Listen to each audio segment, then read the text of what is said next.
Bienvenidos a una nueva edición de Estación Cultural. En esta oportunidad nos encontramos conversando con Rodrigo Luque. Él es actor, escritor, filósofo y columnista en el Media. Gracias, Rodrigo, por estar acá. Un gusto, muchísimas gracias por invitarme. Muy contento también de empezar a participar con ustedes en algunas columnas y muy contento también por este espacio para hablar de arte y política, que creo que es un espacio muy necesario y quizás dos temas que no suelen encontrarse mucho en nuestro discurso actual, pero que sería bueno que hagamos más intersecciones entre estos dos asuntos. Claro que sí, el gusto es completamente mutuo. Cuéntame, ¿qué impulsó a un artista tan multifacético como tú a expresar sus opiniones políticas en redes sociales, digamos, tan abiertamente? Sí, bueno, ha sido todo un proceso, ¿no? En el que han habido muchas dudas involucradas, obviamente, como podrás imaginarte.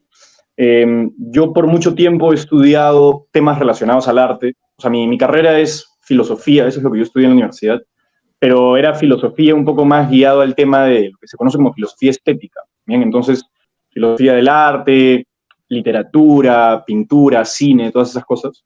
Y eso era lo que yo estaba principalmente estudiando, ¿no? Entonces, cuando vine aquí a dedicarme un poco más al arte, cuando volví a Perú a dedicarme un poco más al arte, seguía con mis investigaciones un poco de corte estético.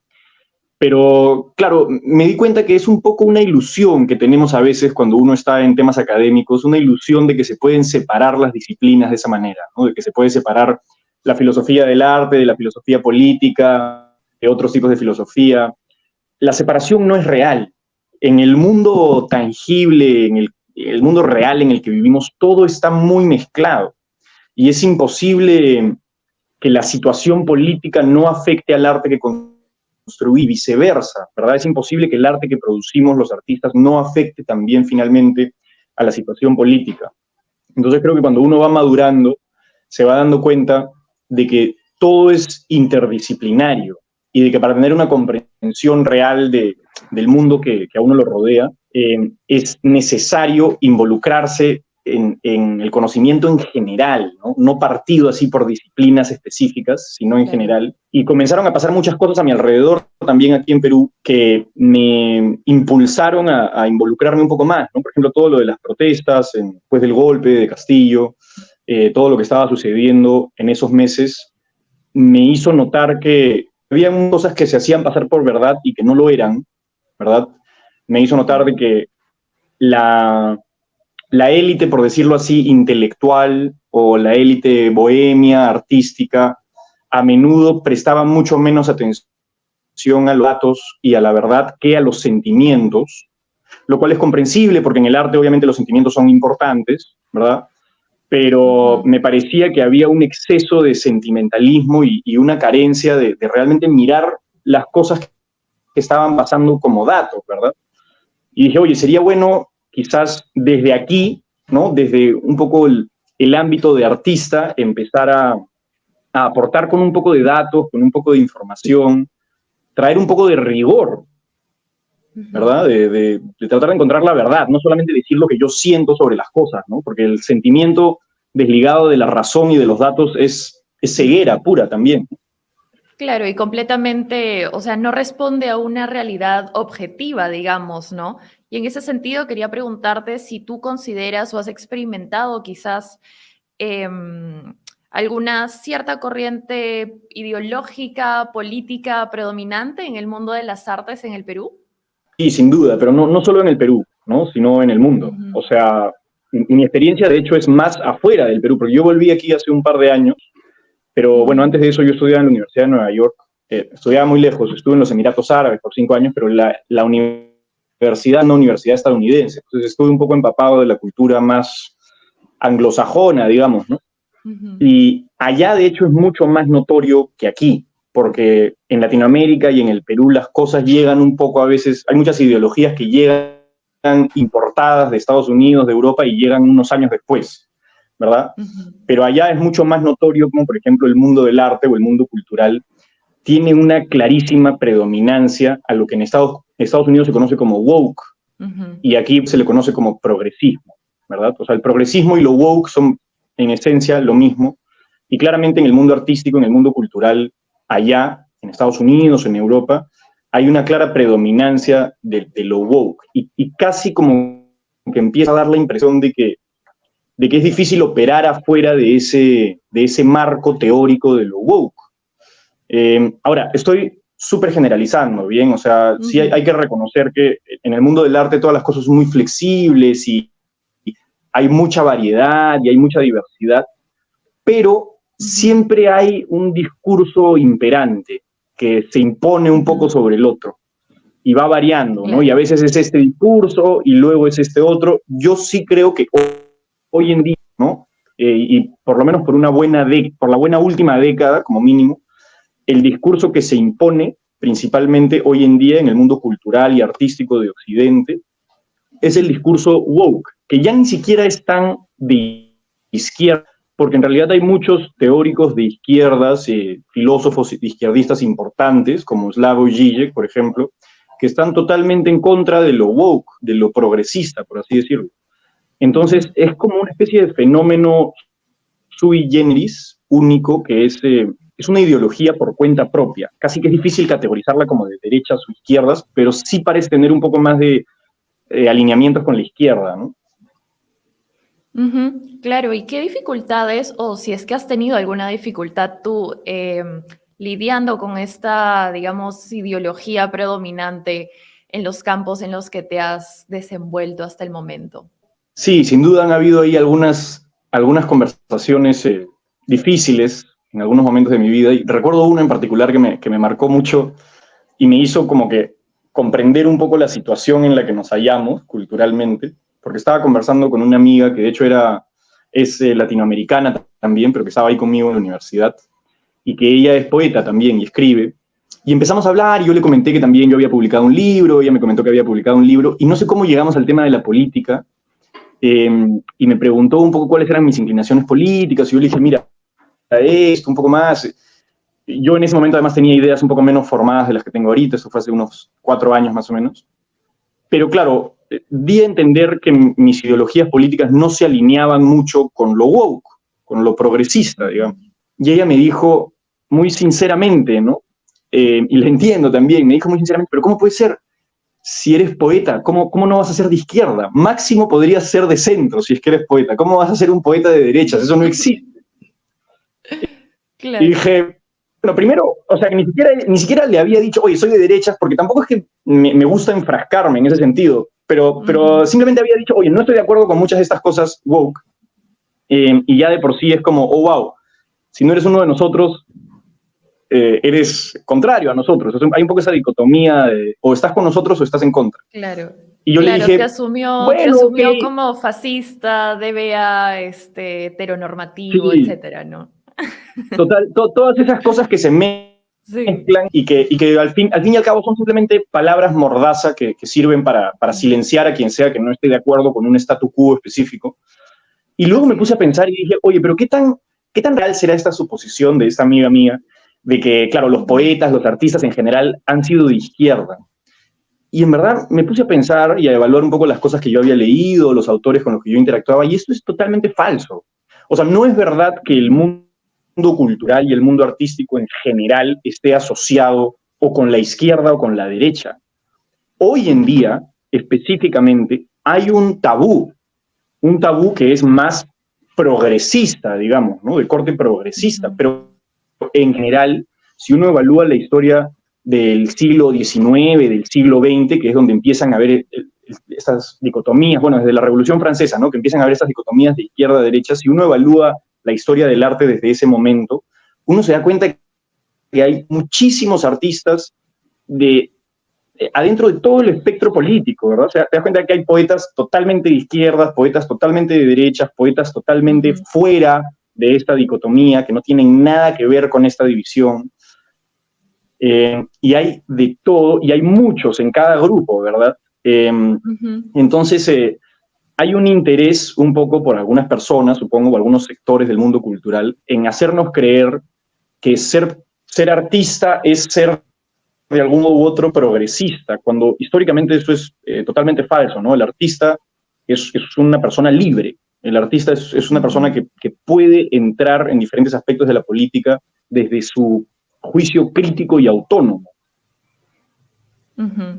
Sí, totalmente de acuerdo. Y sobre todo saber que, o sea, en el mundo del arte sí es posible confluir con otros artistas que sean de izquierda, de derecha, algunos más progresistas que otros, o algunos artistas conservadores también, pero que no necesariamente uno se va a quedar afuera por pensar distinto, ¿no? Tenga las ideologías políticas que tenga. Y sobre esto, tú has propuesto algo muy interesante en uno de tus videos, y es que opinas que la batalla cultural, que es como le llamamos muchos los que estamos en el medio, debería pasar a llamarse más como una danza cultural, o has propuesto este nuevo concepto, ¿no? Y me pareció muy, muy Sí. divertido e interesante, y quería saber a qué te referías con esto exactamente. Bien, sí, mira, ha sido una propuesta un poco cándida, digamos, desde un lugar no quiero imponer nada, o tenemos que batallar, tenemos que danzar, es más como eh, quizás tratar de inclinar la mentalidad de algunas personas un poco más en dirección a el diálogo en lugar de la guerra, ¿verdad? Y yo Ujú, en el video menciono también que reconozco totalmente la necesidad, en algunos casos, de batallar. O sea, es importante de vez en cuando defender las ideas de manera firme y determinada, ¿verdad? Si tú estás en Estados Unidos ahorita y tienes a tus hijos en el colegio y empiezan a sugerirle a tu hijo de 8 años que es bueno ponerse bloqueadores de pubertad y hormonarlo por tener dudas sobre su género o algo, estás en una batalla, porque tienes que batallar con todo el sistema educativo estadounidense que está promoviendo cosas que claramente le van a hacer daño a tus hijos y a tu familia y a toda la sociedad, ¿verdad? Entonces, yo no niego la importancia de este término, batalla cultural, ujú. pero creo que en muchos casos, a causa de esta concepción bélica de batalla, nos dejamos llevar un poco por el ego y empezamos a batallar incluso cuando no es totalmente necesario, incluso cuando quizás tú y yo podemos tener ciertos desacuerdos sobre algo, pero en el fondo tenemos valores parecidos, queremos el bienestar general de las personas, no queremos censura, no queremos que la gente Ujú. esté oprimida de ninguna manera. Tenemos valores parecidos, pero quizás pensamos diferentes sobre cómo llegar a satisfacer esos valores en la sociedad. Pero Ujú. como estamos en la batalla cultural, supuestamente, entonces estos mínimos desacuerdos que podemos tener nos llevan a batallar y nos llevan a decir, bueno, tú eres de ese lado, yo soy de este otro, y tú estás mal por todo esto, y además, no solamente ataco las ideas que tú propones, sino todas las otras ideas que se asocian supuestamente a esto que acabas de proponer. Entonces, si piensas esta idea número 1, quiere decir que también piensas estas otras 100 ideas, y ataco todas esas, y estoy en batalla contigo. En Claro. lugar de decir, oye, a ver, vamos a ser analíticos, ¿verdad? Vamos a ser científicos, filosóficos al respecto. ¿Cuál es la idea específica que estás planteando? Ok, estoy de acuerdo con el 50% de lo que dices. Esta parte no estoy de acuerdo por esto, por esto, por esto, por esto. Y es muy probable que si tomamos una actitud así, un poco más filosófica, la otra persona también diga, oye, es verdad, o sea, mucho de lo que estás proponiendo tiene sentido, yo lo veo desde este ángulo, por eso propuse lo que dije antes, Ujú. y empezamos a hacer como una especie de escalera, ¿no? Donde cada uno pone un peldaño y estamos construyendo en conjunto y aceptamos nuestros desacuerdos, pero, pero de manera constructiva, ¿verdad? Y creo que es la mayoría de los casos, a mi parecer. O sea, hay casos Ujú. específicos donde hay que batallar y eso está bien, pero la mayoría de los casos nos estamos dejando llevar por el ego y estamos poniéndonos en contra de personas con las cuales compartimos la vasta mayoría de valores. Hay este concepto hoy en día que se conoce como la minoría la mayoría silenciosa, ¿verdad? Que es la idea Ujú. de que hay una pequeña minoría en la sociedad que propone cosas ridículas, propone cosas extravagantes, rarísimas, que no Ujú. ayudan a nadie en nada, como por ejemplo, no sé, cambiar la O por la E o cambiar la A por la E, ideas que no van Ujú. a ayudar a ninguna persona oprimida en ninguna parte del mundo, ¿verdad? Entonces hay como una Claro. minoría muy efusiva que propone ese tipo de cosas, pero hay una mayoría que no está hablando del tema, que no se mete a Ujú. discutir y que un poco va acatando los movimientos sociales que van pasando, ¿verdad? Y con esa mayoría, no, sí, por supuesto. Entonces, la mayoría silenciosa, por así decirlo, a la que en buena medida pertenecemos, bueno, la mayoría, ¿no? Valga la redundancia.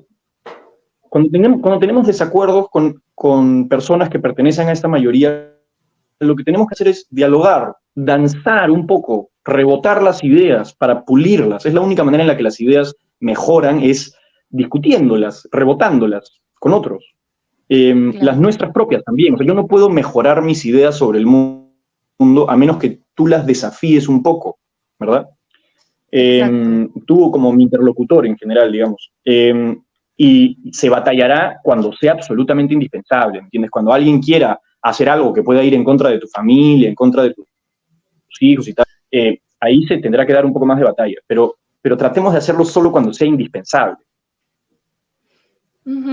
Sí, estoy totalmente de acuerdo. Y también, bueno, en tus columnas para ILAD Media has hablado de esto que mencionaste hace un momento, ¿no? Del lenguaje inclusivo. Y esto también se ata a la idea de la mayoría silenciosa. ¿Y tú crees que el mundo artístico al día de hoy está marcado por estas absurdidades progresistas? Como por ejemplo, mencionabas también hace un momento Estados Unidos, con, no sé, los bailes de drag queens en los eventos de Pride, a donde supuestamente pueden asistir niños, o también existen, ¿no? Aquí en el Perú incluso festivales de cine puramente LGBT, círculos de lectura transfeministas o excluyentes de lo hetero, poesía queer, adaptaciones cinematográficas inclusivas, entre comillas, o incluso requisitos especiales para postular a los Oscars, ¿no? ¿Tú crees que el mundo de hoy está marcado por este tipo de cosas y cómo podríamos revertirlo, ¿no? Porque finalmente esto también termina siendo un poco excluyente para otros. Sin duda. La respuesta en corto es que sí, hay una clara inclinación en todas estas artes que has mencionado por lo woke, por lo progresista.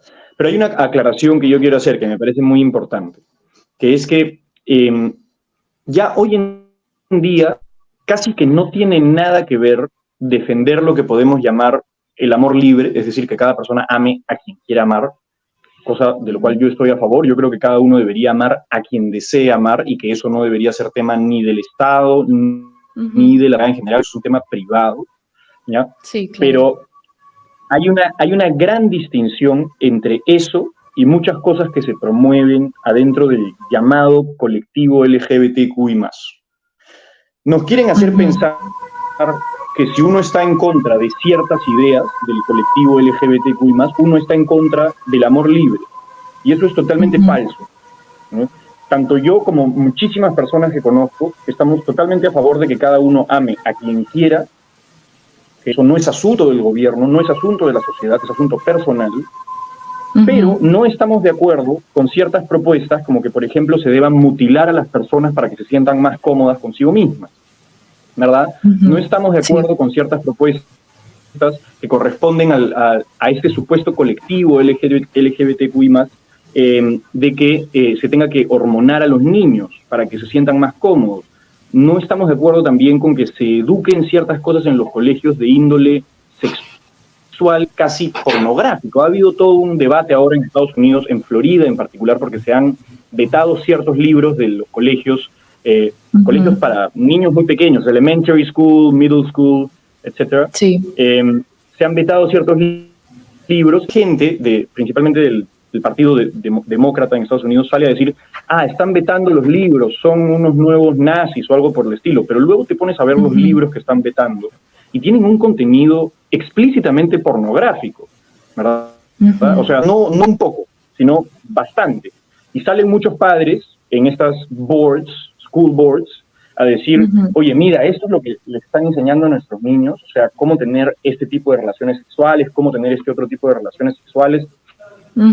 Eso es algo que no tiene nada que ver con el amor libre, no tiene nada que ver con que yo crea que todos deben amar a quien quieran. Es una sexualización desde las edades más jóvenes que no tiene ninguna justificación filosófica, no tiene ninguna justificación moral tampoco. Y por alguna razón, nos quieren hacer creer que si estamos en contra de eso, entonces estamos en contra del amor libre.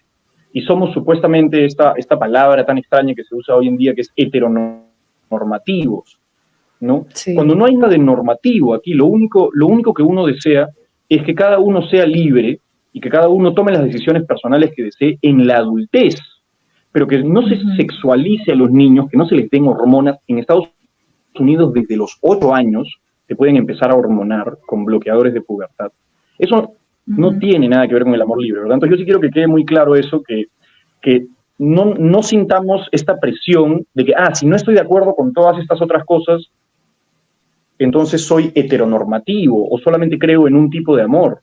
Lo absoluto. Yo creo en el amor como la cosa más amplia y variada del mundo, y cada uno tiene que tomar esa decisión personal, pero en tu adultez, ¿entiendes? O sea, en persona autónoma y adulta decides cómo amar. Nadie debe inculcártelo. Hay Sí, perdón. No, iba a decir en tu adultez, pero también en tu intimidad, ¿no? O sea, la sexualidad no puede ser algo, o bueno, al menos a mi parecer, que se discuta abiertamente en mítines y en, por ejemplo, escuelas o en actos de proselitismo político, porque finalmente la sexualidad es una cosa muy personal. Que está dentro, sí, de las libertades individuales de cada persona, poder decidir con quién quiero pasar el resto de mi vida, o quién me gusta, o a quién amo, como tú decías, pero finalmente vemos al día de hoy que hay una hipersexualización de absolutamente todo, y en las artes también, ¿no? Sí. Por ejemplo, hay series o películas ahora de Disney que quieren poner un personaje inclusivo, ya que sea un personaje LGBT. ¿Y por qué no puede ser de repente un superhéroe con síndrome Down o con autismo u otro tipo de inclusiones, ¿no? O sea, todo está absolutamente sexualizado, y a veces me pregunto cómo podemos hacer oír nuestros puntos de vista que de repente no comulgan tanto con este tipo de acciones pseudo-inclusivas, ¿no? ¿Qué me podrías decir al respecto de eso? Sí, y solo para agregar a lo que dices, todo está muy sexualizado y racializado, además. Es decir, También. los nuevos movimientos progresistas que supuestamente son antidiscriminación son más bien los que más discriminan, porque agarran cosas como el sexo o el color de piel y discriminan como palpablemente en base a estas consideraciones superficiadas del ser humano, ¿no? Como es la sexualidad.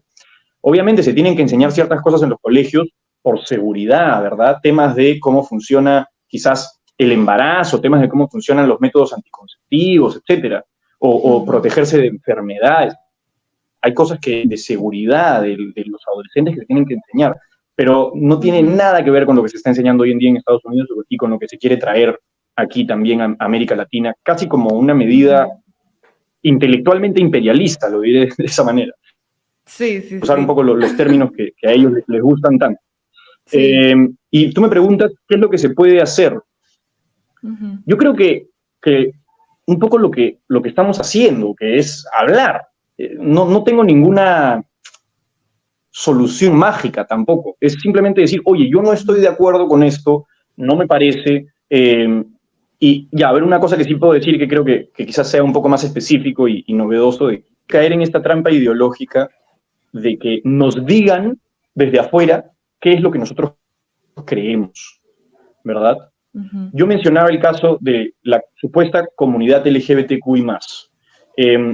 Hay un filósofo, escritor muy interesante que se llama Douglas Murray, que es británico, y él tiene varias entrevistas donde habla de este tema. Él es homosexual y habla de lo disgustado que se siente él de que supuestamente ahora pertenece a una comunidad que él ni siquiera sabía que existía hace no mucho, y que ahora por la fuerza, por el hecho de su orientación sexual, pertenece a una comunidad que tiene un montón de ideas con las que él no está de acuerdo, ¿verdad? Y como él, hay muchos pensadores actuales que están tratando de desmitificar esta idea de que tu orientación sexual te hace pertenecer automáticamente a un colectivo ideológico, proyectos políticos específicos. Eso no es así.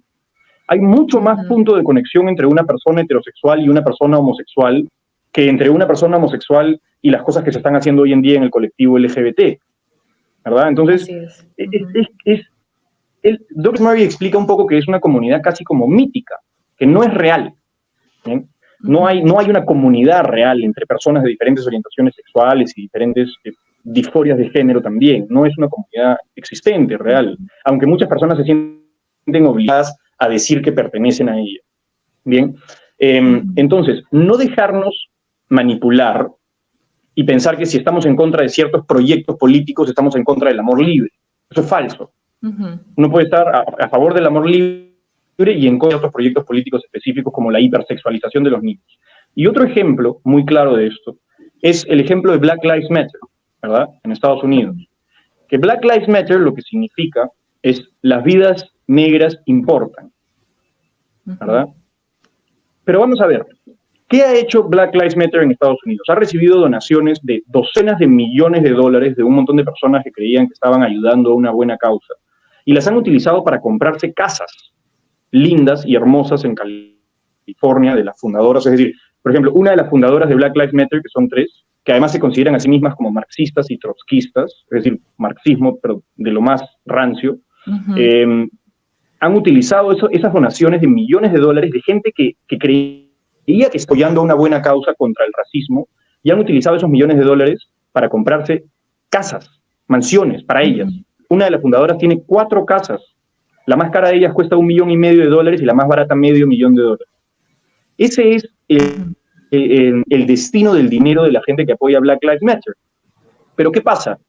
Se ponen este título de Black Lives Matter y nos hacen pensar que si estamos en desacuerdo con sus proyectos políticos, sus proyectos lucrativos, entonces estamos en desacuerdo con la idea de que las vidas negras importan.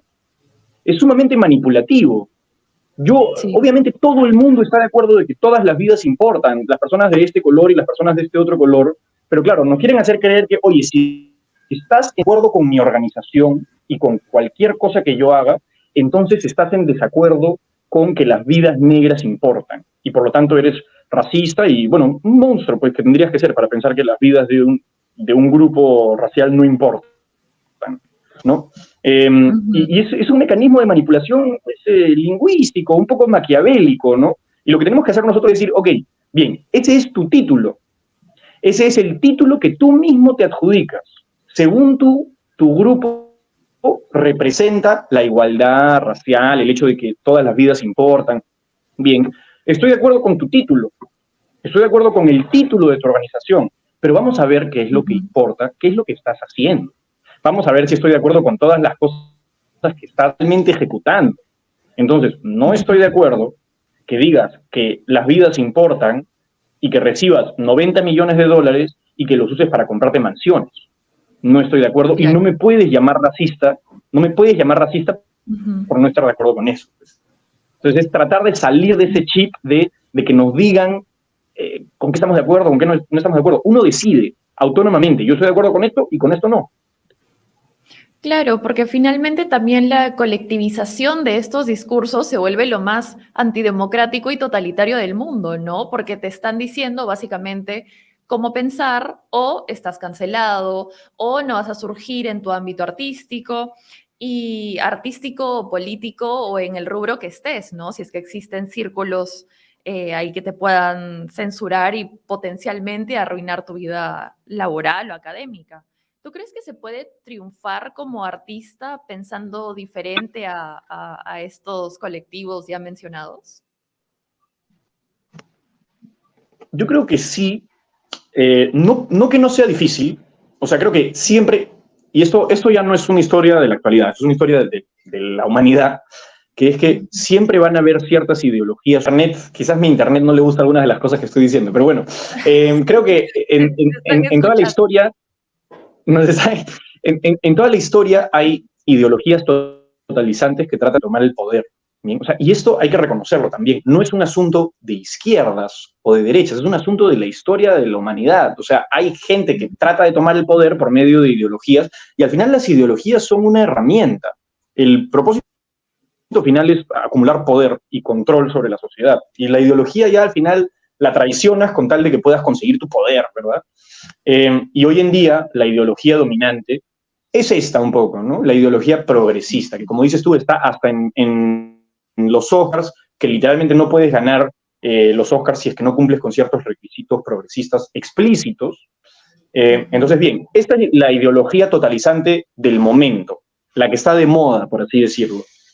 Pero otra cosa, que es también parte de la historia de la humanidad, es que el ser humano se sobrepone a esto. Siempre lo ha hecho. Y a veces se demora un poco más y a veces se demora un poco menos, pero en toda la historia de la humanidad también ha habido alguien o muchas personas que dicen, oye, yo creo en otra cosa distinta al statu quo. Yo opino distinto. Yo quiero proponer tal cosa en el arte, yo quiero proponer tal cosa en la literatura, yo quiero proponer tal cosa en la cultura. Y eventualmente, si es que se habla con una intención real de honestidad y de verdad, eso termina contagiando también. Entonces, siempre nos podemos sobreponer a estas tendencias totalizantes y ahí el rol del artista es fundamental, fundamental. No se puede hacer solo desde el intelecto, se tiene que hacer también desde la pasión, ¿verdad? Y hay una frase de Hegel, que es este filósofo alemán muy importante, que dice, nada que haya valido la pena se ha hecho si es que no partía desde la pasión. ¿Bien? Entonces, si es que uno carga esa pasión y la lleva a buen puerto, puede siempre traer energías y gente a su alrededor para plantarle cara a la tendencia totalizante de su época. Entonces sí se puede. Ahora, ¿es difícil? Por supuesto. ¿Vas a tener que enfrentar ciertos retos? Claro que sí. ¿Vas a tener que abrir quizás festivales de cine alternativos? Quizás. ¿Vas a tener que abrir, no sé, ferias del libro alternativas, recitales poéticos alternativos? Quizás haya que pasar por todos esos procesos, ¿no? Pero sin duda no estamos a la merced absoluta de una ideología interesante. Tenemos agencia. Súper. Y Rodrigo, hablando de temas un poco más optimistas, ya me has comentado un poco acerca de tu carrera en la filosofía, pero quisiera que me cuentes más también acerca de tu trayectoria artística. Tengo entendido que también eres actor y director de cine. Sí, bueno, yo estudié las dos carreras. Bien, yo estudié filosofía y cine ahí en la Universidad de Nueva York. Y luego volví aquí y me estuve dedicando más que todo al cine. Estuve trabajando de editor también, bastante, editor audiovisual. Y me metí a actuación. Entonces he estado un par de años actuando y haciendo varias cosas relacionadas a la actuación. Y bueno, tengo ahí muchos grupos muy queridos de personas en estos ámbitos con los que hemos estado involucrados en muchos proyectos teatrales. Bien, y ha sido muy hermoso y muy especial para mí, pero he decidido ahora continuar con mi educación filosófica, digamos, más estrictamente. Entonces me voy a ir a hacer una maestría de filosofía ahora.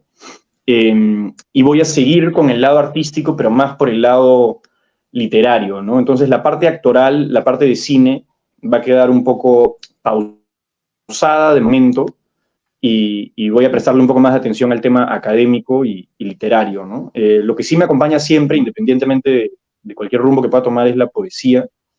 Entonces, ahorita estoy por publicar mi segundo libro de poesía, que se llama Ícaro Vive. De hecho, lo publico literalmente el último día que estoy en Perú.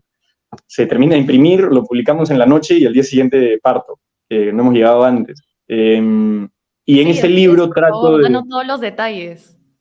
Sí, por supuesto, por supuesto. Pero básicamente en este libro de Ícaro Vive son poemas de años, ¿no? Son varios años de mi vida metidos ahí en versos, que ha sido el medio que he tenido yo para expresar mis ideas por mucho tiempo. Y es mi vida prácticamente ahí, ¿no? He publicado otro libro antes, pequeño, pero este libro es mucho más ambicioso, es mucho más largo, mucho más complejo, un poco tiene un tinte épico, por así decirlo. Y, y nada, es como un poco de lo que más estoy orgulloso hasta este momento es este libro. No sé cuál será el resultado, no sé cuál será la recepción, pero en todo caso estoy muy contento con cómo ha sido el proceso para mí. Y, y nada, creo que si tuviera que elegir un arte entre todas, si bien me interesan muchas, creo que la poesía sería quizás la más importante para mí. Estoy totalmente de acuerdo con eso. Yo también soy poeta y no dejaría de escribir poesía por nada. Rodrigo, para ir Mm. cerrando esta gran conversación, quisiera que nos cuentes, por favor, más detalles sobre el evento de la publicación de tu libro, si es que es ingreso libre, si es que todos pueden asistir, si no, dónde lo encontramos a la venta, y de qué manera podemos seguirte en redes sociales. Por supuesto, más bien muchísimas gracias por la oportunidad de hablar de esto. La presentación va a ser el día martes, este martes, que es el 22 de agosto, en la librería Vallejo Co., que está ahí en Camino Real, cerca del Centro Cultural de la Católica. Hay presentación, es entrada libre, totalmente gratis, y va a haber vino también, van a haber algunos bocadillos, vamos a conversar del libro, pero vamos a hablar también más generalmente con algunos invitados sobre arte y sobre poesía en general. Y obviamente también voy a leer varios de mis poemas ahí. Y bueno, obviamente va a estar el libro ahí también, que por cierto sí quisiera mencionar que es una edición bastante especial. Entonces no es un libro normal, sino que viene como una especie de cajita con unas especie de animaciones en la caja y con unas postales que vienen adheridas al libro. Entonces es una edición bastante especial. El editor, a quien estimo mucho, ha hecho un muy buen trabajo artístico también con el formato. Ujú. Y bueno, la entrada al evento es totalmente libre. Me encantaría verlos ahí. Es a las 7:30 de la noche y para seguirme a mí, lo único que tienen que hacer es buscar mi nombre en Instagram y ahí voy a aparecer, es Rodrigo Luque. Y si desean el libro, pero no pueden venir a la presentación, simplemente escríbanme y yo se los haré llegar.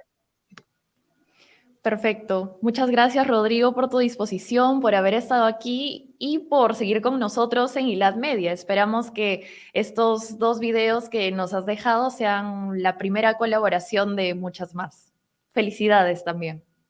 Yo, yo también. Muchísimas gracias, Camila. Un placer conversar contigo. Ya lo saben, ha sido Rodrigo Luque, amigo de la casa, y uno de los tantos artistas peruanos que no encaja necesariamente en el molde caviar, pero merece ser escuchado. Conmigo será hasta una nueva edición de Estación Cultural.